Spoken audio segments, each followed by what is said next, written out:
Hey guys, and welcome to part 12 of the Resident Evil 5 playthrough. We are now descending into the pits of hell.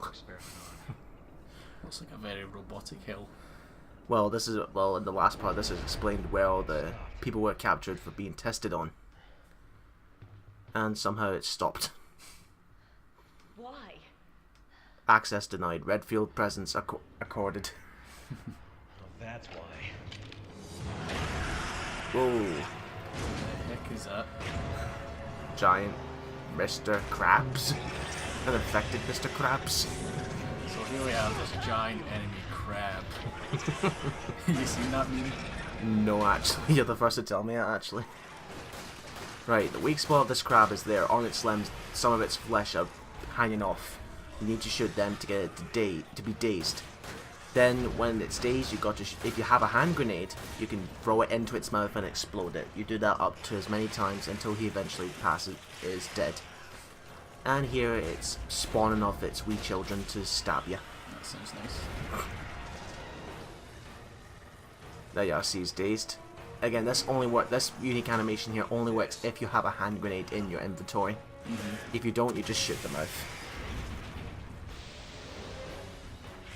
Again, boss fight is pathetically obvious. These guys, they take a little bit of your health, but they can be bastards, especially when there's a group of them.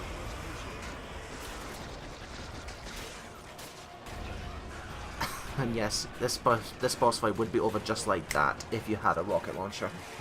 But it wouldn't work on the arm, it would just have to be work on the mouth. Wow, I'm getting whacked around here. My bloody ragdoll physics.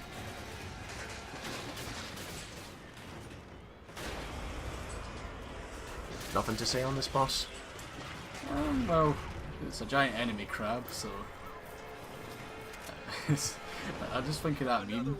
It's like, it's back when, was it E3 2006 when they were first one of the sort of like PlayStation 3 before it launched.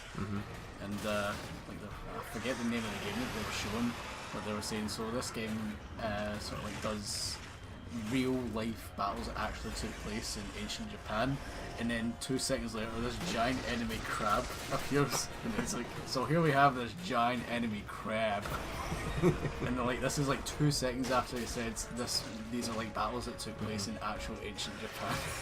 Really? I'll believe that when I actually watch a documentary on that. On, what's that program?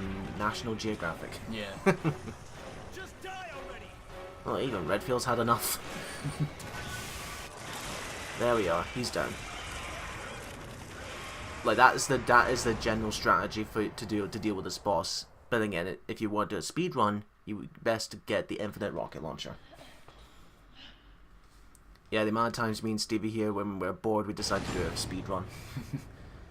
Like, remember chapter 1, 2, I believe, where we were introduced to the Uroboros? Yeah. With the infinite ammo, and even on veteran difficulty, we can beat that stage in about 5 minutes. Really?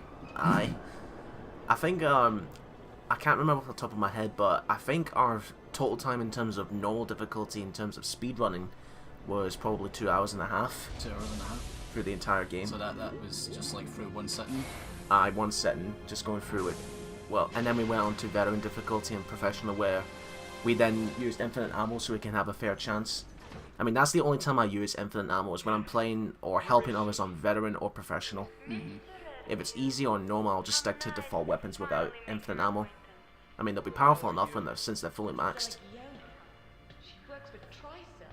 Nice. You've done your homework. And all You're the top of the class. You get an A++. As if I need to explain myself to you. Of course, Jill's not there. That would have been too easy. So it was you. Where is Jill? Jill, even if I did know, you think I would tell you? Cut the crap. Tell me where she is. Why did you say that name? There's nothing here when It makes sense anyway. I mean, Roger Craig Smith is Redfield and Batman, so why don't he just scream that out? You're letting them kill Jill! No, that's Superman. Chris is too full of himself to be Superman, especially over Jill. The Excella was talking about.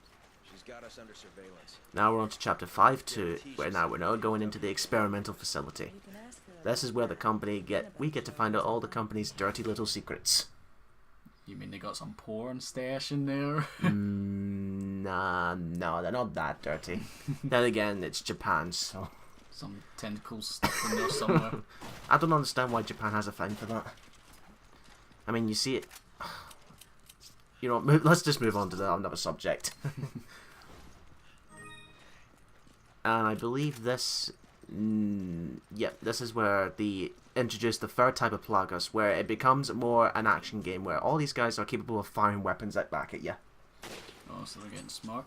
Aye. So it then becomes like a Gears of War game. This is why I call it survival action, rather than survival horror. I mean, you want survival horror? Resident Evil 7. Mm-hmm.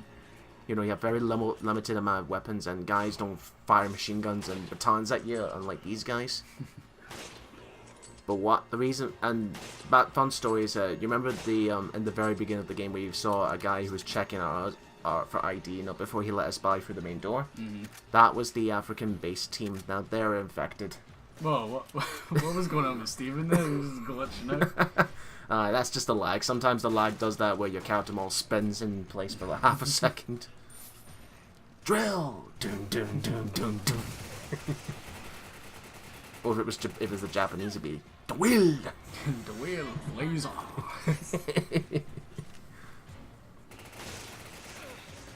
Oh, god damn. Yeah, these guns really do amount of damage, especially the rate of fire.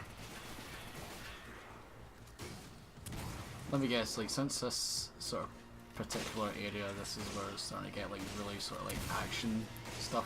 Yes. I bet a lot of people were starting to think it's just, like, Gears of War or something like that. Well, I just told you earlier, we're not paying attention. And then Resident Evil 6 comes along and it extends that even further in 2 of the 3 campaigns it has to offer. Well, one campaign tries to be scary. And is it scary? Nah. No. Nope, not in the slightest. There may be times where the tense will rank up, but in terms of actual fear, nah. Do you think, like, there's someone out there who does think this game is genuinely scary? Well, I would think for the people who have never, ever, ever played a Resident Evil game in their life. I mean, I explained them in part 1 where when I was first heard of Resident Evil and I saw my dad play the 4th one on the Wii years ago, I used to think it was scary, but then again, that was me assuming and not actually trying the game myself. Mm-hmm. But then once you actually try it, you realize it's not that scary at all. But here's the thing with survival horror games, even those games that are like are intentionally meant to be scary, the scares diminish it when you play it multiple times because you know what's coming up. I mean, look at Five Nights at Freddy's, for example. When you first played that, you were utterly terrified because you have no idea what was going on. It's the suspense. Aye, but then but once you get past all that, you really want to beat the game. Yeah. Like, you know my history when it comes to Night 5 on the first game. Like, you've seen it twice. Then again, it happened to me as well. Ah, there's me done a fuck up. I was supposed to go over there and heal Steven, but for some reason I stayed on the wall and accidentally healed myself, so he's going to be on death row for a while. So you had to you had to like fix your hair first before you could fix his. Yeah, essentially. But no, I'm gonna have to cover him because look, since his health is, I mean, one more gunshot and he'll be back to dying status. Insert bodyguard theme here.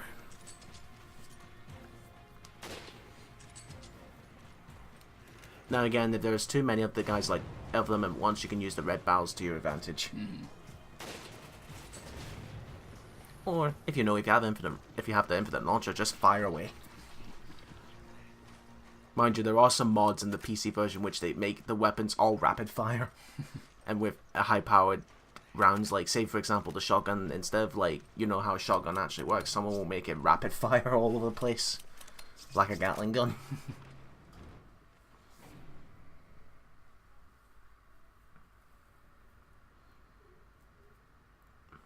Lift doors are closing, leaving you trapped in an airless, windowless coffin, rushing downwards at 100 miles an hour. Then someone cuts the cable. No. Someone will throw you. They'll pull a little bit back up, only to go back down, then up, and then drop, and then cut the cable. Albert. What?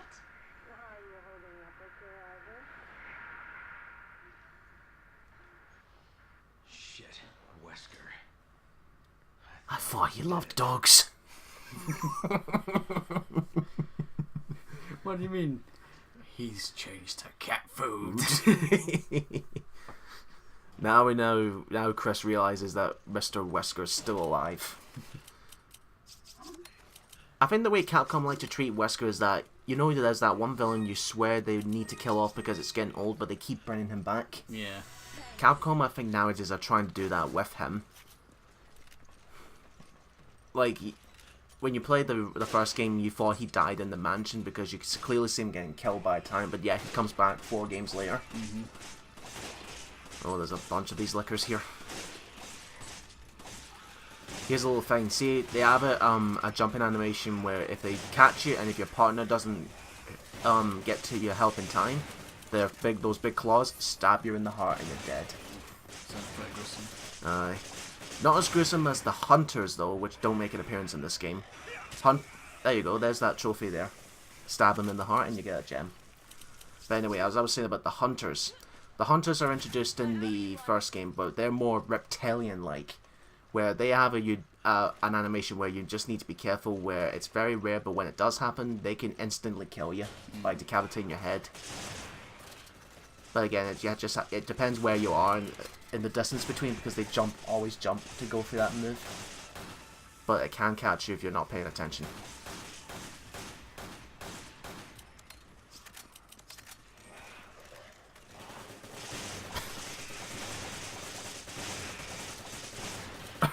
Just like how they're wriggling up, it's like, ow! Ow! I believe that if you do not break free from that the tongue move that they stab you with, if you don't break free from that, your health will drain all the way down to dying.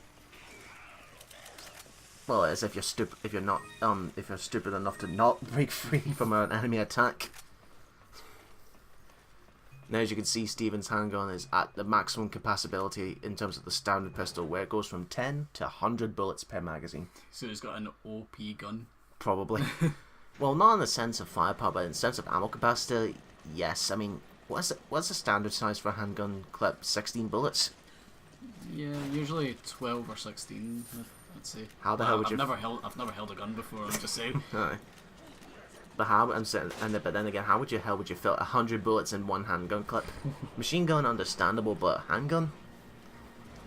Unless if they're like, you know, the wee BB guns. Maybe. Possibly get away with that with airsoft. Which, by the way, I did play one game of airsoft years ago. It was alright. But here's the thing, I was wearing this head protective gear. I had this big helmet, you know, because I thought that's standard, you need to protect your head. And these goggles so they don't hit my eyes.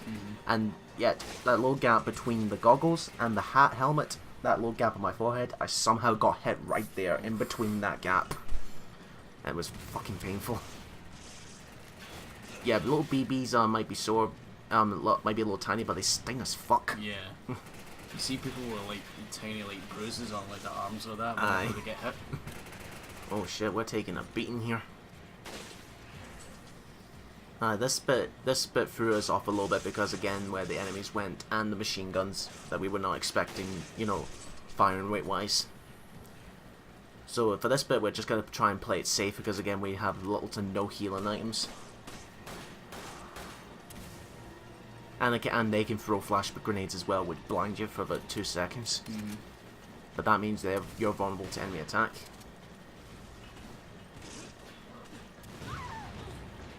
Yeah, he's dying again. Now that is only that gets your partner to come back, that resuscitate. But then again, that's only if you don't have a first aid spray or herb. Okay. If you do it initially, it automatically kicks in the spray. So it's like a jump start. yeah, like a CPR kind of thing, but only just with a punch to the chest. Here, have some pure spray. Smoke. Here's me trying to find out where this random flash grenade is coming from, but I can't see him.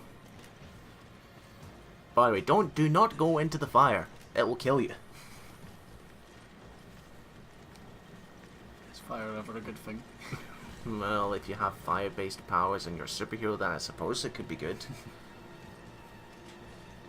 And I have no idea what is in those containers on the conveyor belts. It could be more Uroboros being spread across the world. I mean, it is a black market for bioweapons after all. I know what it is. It's a new shipments of Felix cat food. That meme's not going to die anytime soon, isn't it? You just realised that you've just created an entire meme for the internet. Little tip for this one, destroy the barrels. Or else shit like this can happen. I wonder if there's a rival company, you know, the I Am's Foods. I'm more than just a cat. I am an I Am's cat. What if Wesker was doing that advert? I am more than just a cat. I am an I Am's Wesker cat.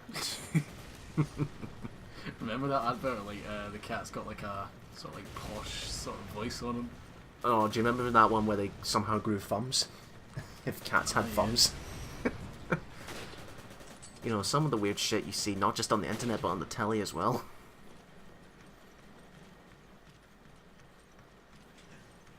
Right, but once you get to here, you can actually, that level up there, you can choose to switch off the conveyor belt, which Steven's going to do, but you don't have to if you don't want to.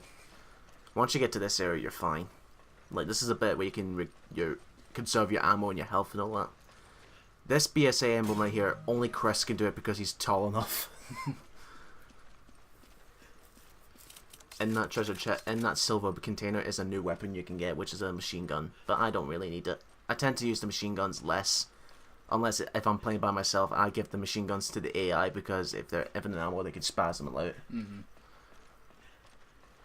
Oh, look at the state of that above my head. Bioorganic eggs. Eggman. Green eggs and ham. What if they would mutate Yoshis? Turn it into velociraptors.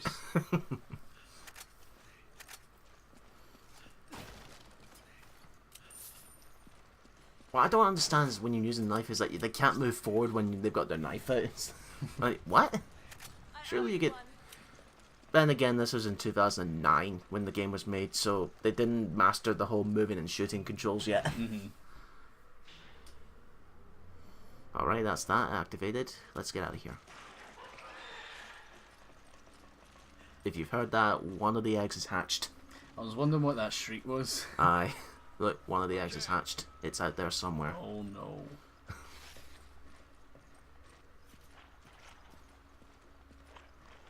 Where is it? Where is it? Whoa! Giant cockroach thing. This guy will insta-kill you the moment it's next to you. Stay away from it.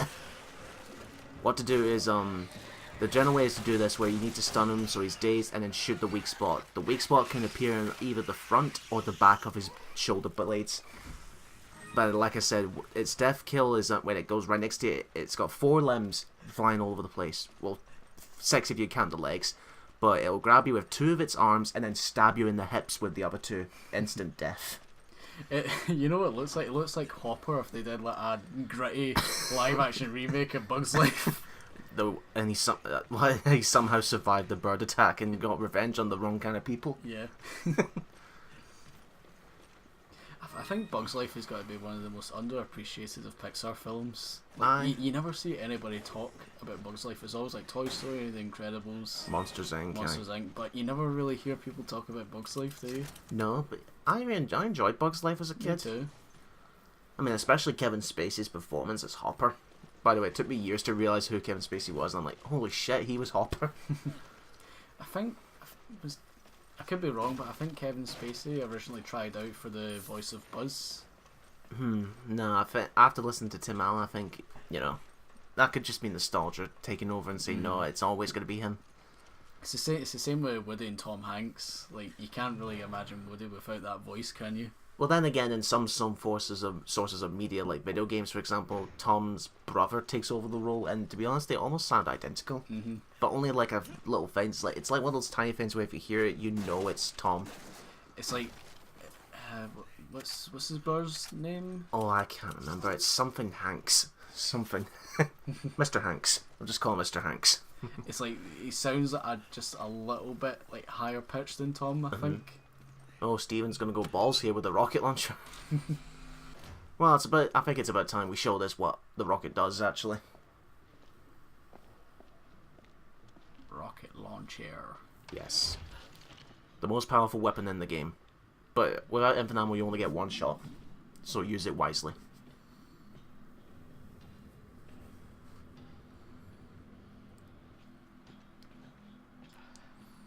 Sheva.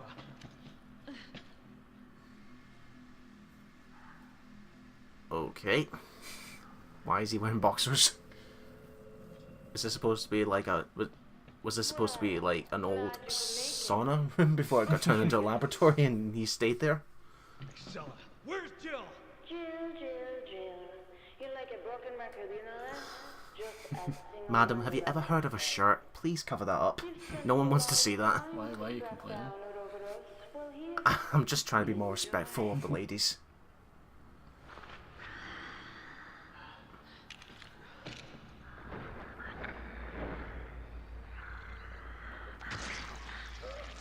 Shit.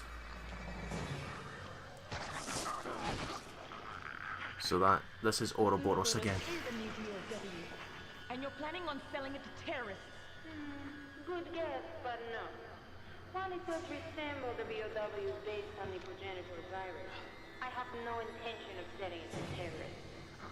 Then what are you using it for? Terrorists are scumbags after all.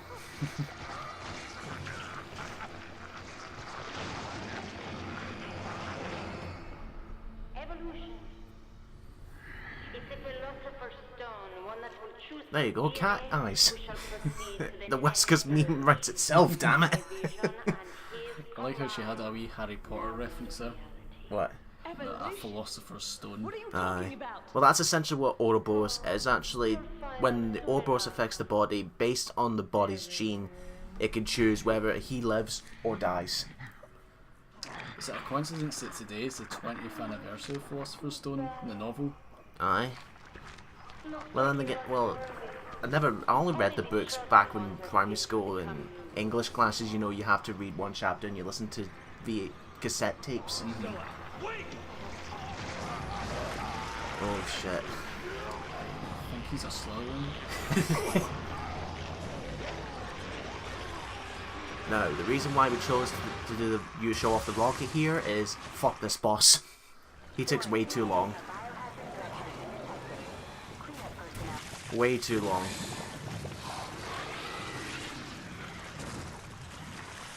Like what you have to do for this boss, and it's just so.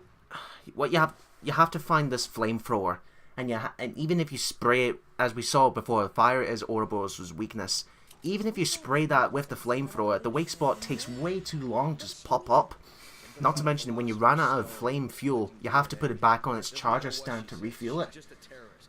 So that we just saved you about 20 minutes of a boss fight, actually. With just using the rocket, which kills it instantly. But, God forbid if you come up to this chapter and you do not have a rocket with you. Like, see when you first came up to that boss, did you even have the rocket launcher? I remember that we found it in the swamp. Aye. We kept hold of that rocket for a while until we got to this bit.